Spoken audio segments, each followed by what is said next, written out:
Hey, it's Steph, the Colorful Metalsmith, and today we're going to be sanding a cuff.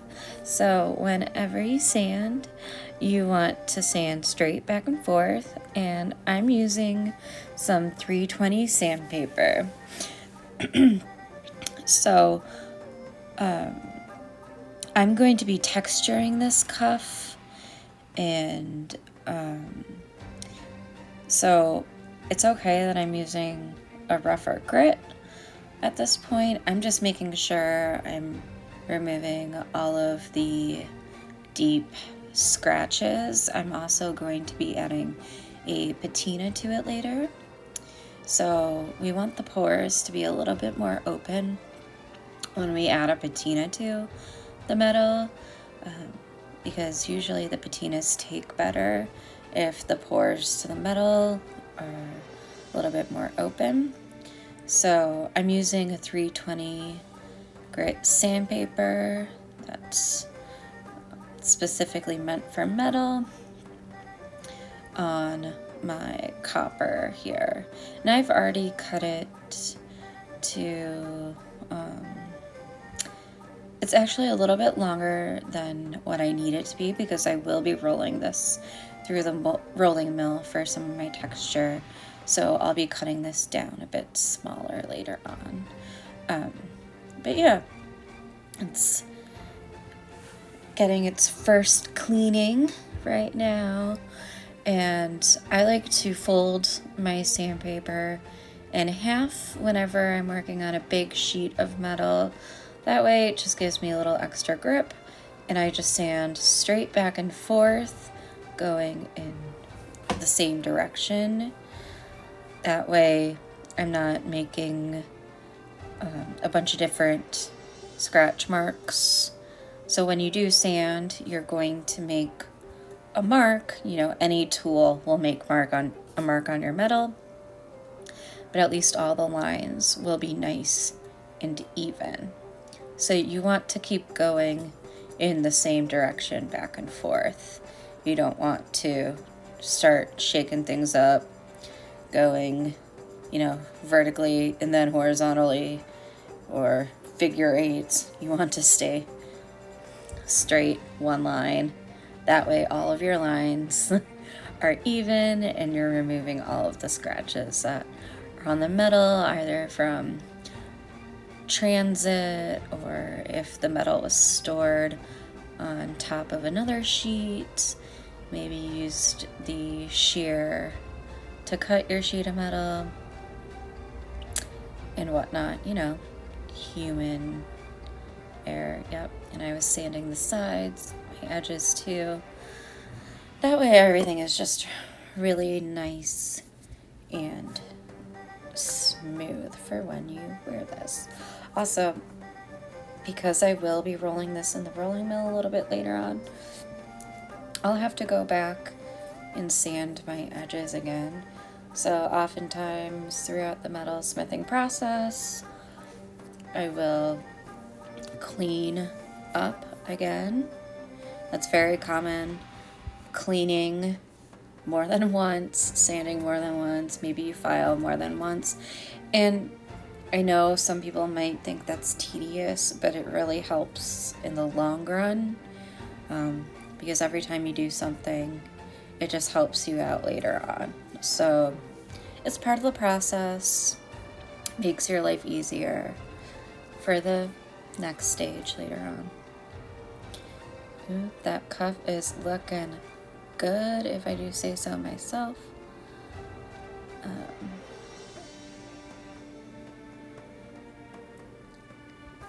I have the rest of the cuff. Let's see.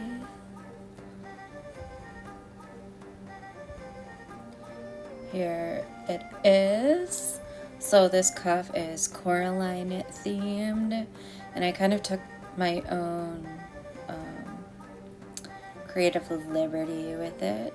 So whenever I sand smaller pieces, I like to take some masking tape, and I'll wrap the masking tape sticky side up, either around 1 finger, 2 fingers, however many you need, to stick that piece of metal to the tape, and that gives you some leverage. That way you're not sanding off your finger pads. And if you find that that doesn't work for you, what I'll do is I'll take the masking tape and I'll kind of wad it up like a piece of gum, and I'll create a little handle with it and use it that way. So there's more than one way to go about using the masking tape. I just find that, you know, it's something that's always on hand. It's really easy to work with. And there's my little Coraline. All the lines are really nice and even. All the deep scratches are gone now. And you always want to sand both sides. So I'm going to flip her over, sand the back, and see, I just wadded up my piece of tape. So if you want to wad up the tape and create a little handle, that's another way to go about sanding. So it makes your life a lot easier when you're sanding. That way you could save your fingers.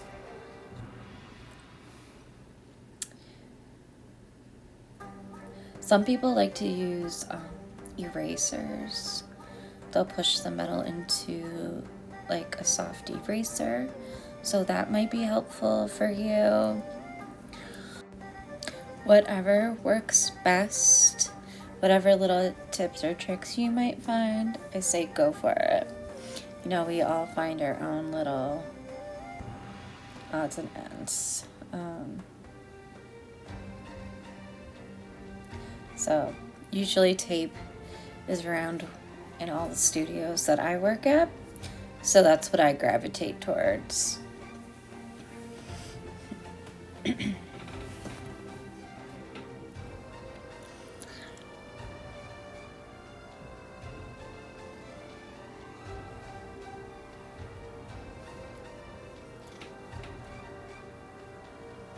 So I always sand before I do any texturing, before I solder, before I rivet. That way my metal is really nice and clean and scratch free, because you want your piece to look good.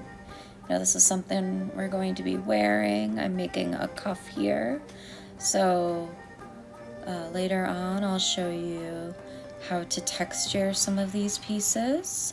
So I want to make sure that there are no deep scratches in the metal, so that my texture comes out really nice and crisp and everything looks really nice. So sanding is a really important part of the metal smithing process. And another good tidbit is if you want to cut down on dust, you can always wet your sandpaper. Some people will keep like a little dish of water or like a tray that you could just soak your sandpaper in. That way you're cutting down on dust. It also helps prolong the life of your sandpaper. And like when you start to work with materials like gold or silver that actually have a little bit more value to them, you might want to hold on to those bits of sandpaper to send back to a refiner.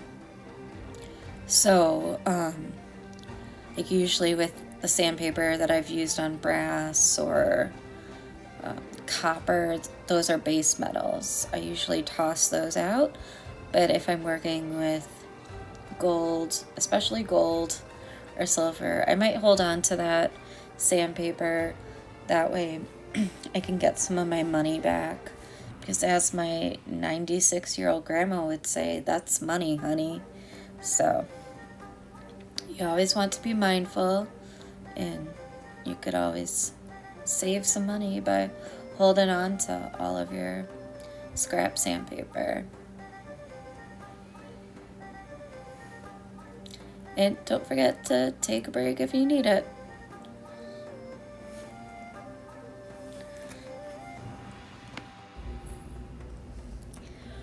Alright, for the buttons, I'm going to do the same thing as I did with Coraline.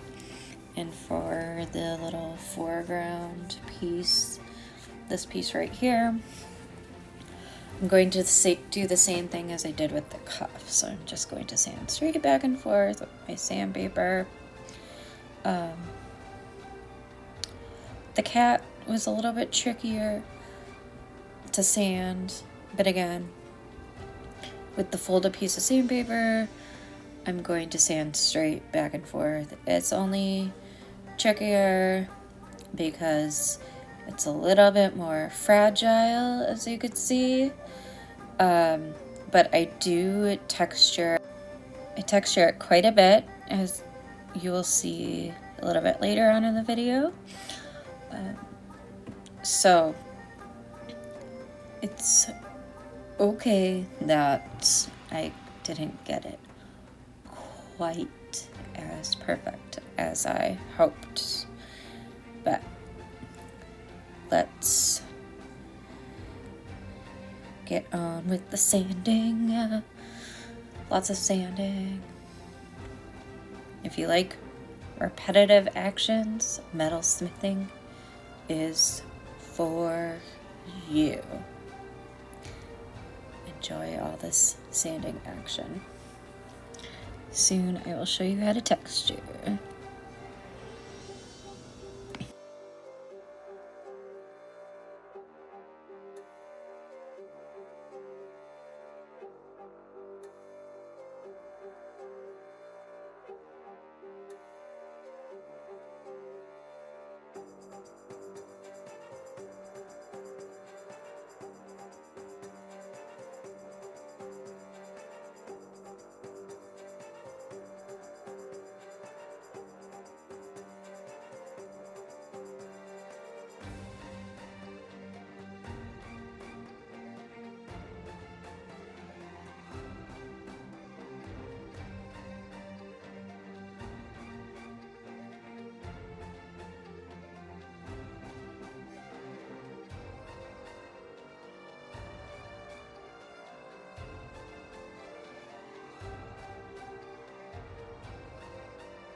I'm just again plotting out where I envision every piece to go on the cuff, and again, I had photographed everything how I wanted it to be, so I'm just kind of checking and making sure that I'm putting everything back, or kind of, you know, laying everything out how I wanted it to be on the cuff.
My layout. Oh, if only I could.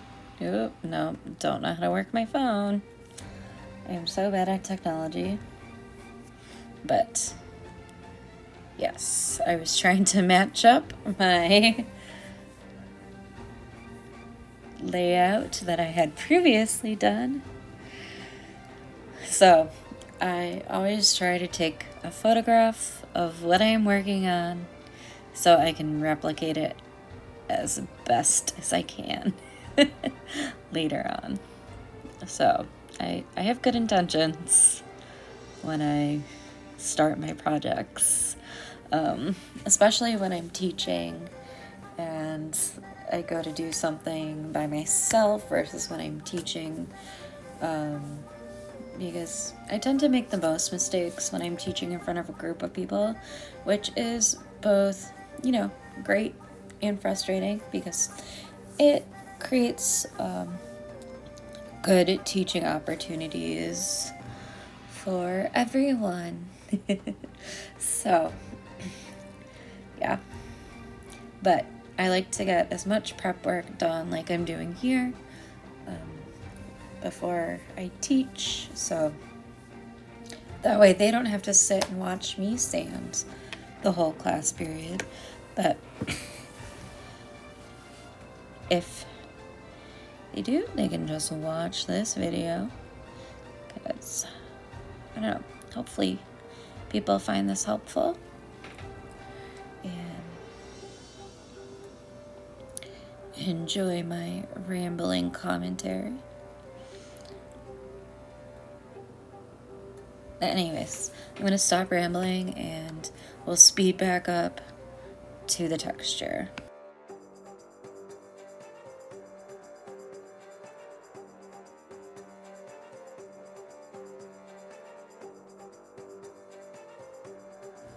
Texture time. Apparently my previous audio deleted somehow. So I'm just using a couple chasing tools to create a grass-like texture on the mound that I sawed out. And I'm using more of a teardrop shape as well as a chisel type punch to create like a grass-like texture. And I'm just using my non-dominant hand to hold steady on the punches, and I'm using my dominant hand to hold the hammer. And I always texture on a steel bench block or a flat surface, a steel flat surface to texture on, so that I can really imprint that stamping tool or chisel, whatever tool I'm using to texture with. That steel bench block will really help me make a good impression. Whenever you use your hammer, you always want to hold your hammer in that bowed out section, or I like to call it the meaty part of the hammer. That way you don't damage your wrist. I work with a lot of kiddos, so they like to hold the hammer up like at the neck towards the hammer head, and you can really damage your wrist that way. So hold it a little further down. That way you don't hurt your wrist, right? We don't want to get arthritis or carpal tunnel. And then you can use a rawhide mallet to flatten out your sheet of metal if it starts to get warped. And the rawhide mallets will prevent any texture or stretching. All right, let's try that again. The rawhide mallet will prevent any warping or stretching of the metal as you hammer onto your sheet. So, oh, excuse me. If you were to take a metal hammer to your sheet metal, or let's say you're working with a piece of wire, that's going to stretch out your metal and leave a mark. For my cat, I use that same chisel-like tool to create the fur, and I'm also going to use a spiral stamp to create some crazy eyes. And I do mess up on the nose part later on, and I'd say 9 times out of 10 you can fix your stamping without having to start over. I was able to fix this by going back in with my chisel stamp and just creating more fur around the areas that I was not happy with, and that helped a lot. And you could see that I did drag over a stool so I could sit down and start stamping or texturing that way. So if you do find that you need to sit or change the way you're working, please. Your body is the most important tool that you have, so protect it as much as you can. I'll talk about this more when I do a sawing video. The next video I will be doing with this cuff is excuse me, how to drill on a curve to prepare for riveting. So in a little bit later on in this video, or pretty soon because I'm texturing it right now, I'll be doing the buttons. I'll be showing you the center punch to make divot marks, and that is the tool that you will need to use for drilling. So every time you drill, you need to make a center punch mark, and that's just a guiding point for your drill bit to go through. So okay, we're gonna keep texturing.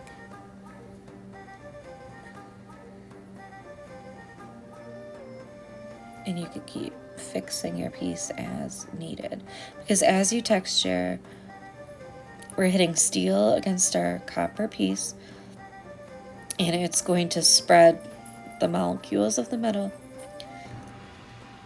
So I just need to keep fixing the cat as I go.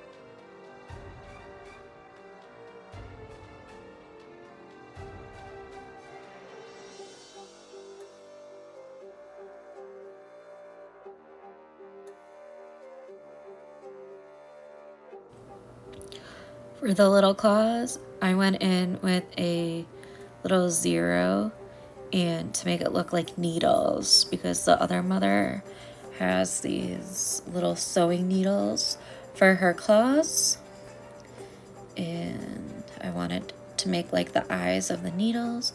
And here, this is where I mess up. I'm making the eyes.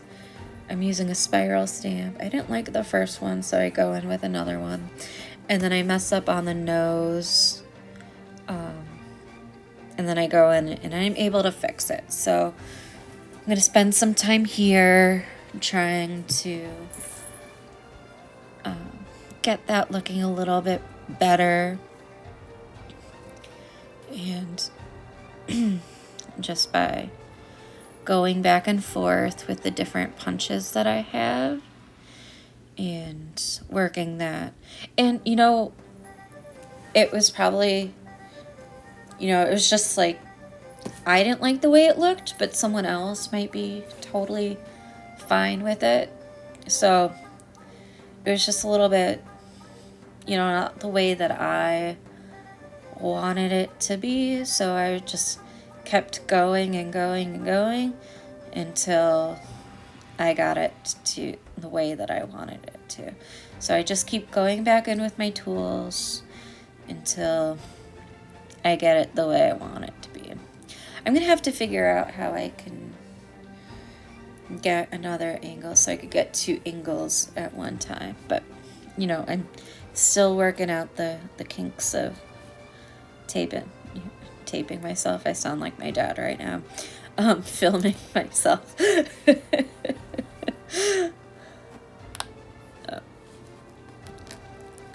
And then for the little bouncy balls that the mice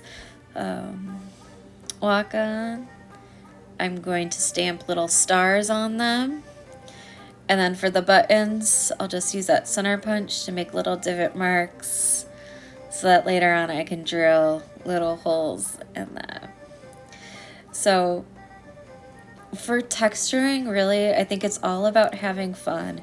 Experiment with what you're doing. You can get some scrap metal, play around with different stamps. There's so many stamping sets out there. You can even make your own stamps with like old nails. You could carve into them with like a saw. Maybe one of these videos I can show you how to make some tools, if that's something everyone's interested in. It's really fun making your own tools. But yeah, I think texturing is one of my favorite things to do. I love sawing, I love texturing. So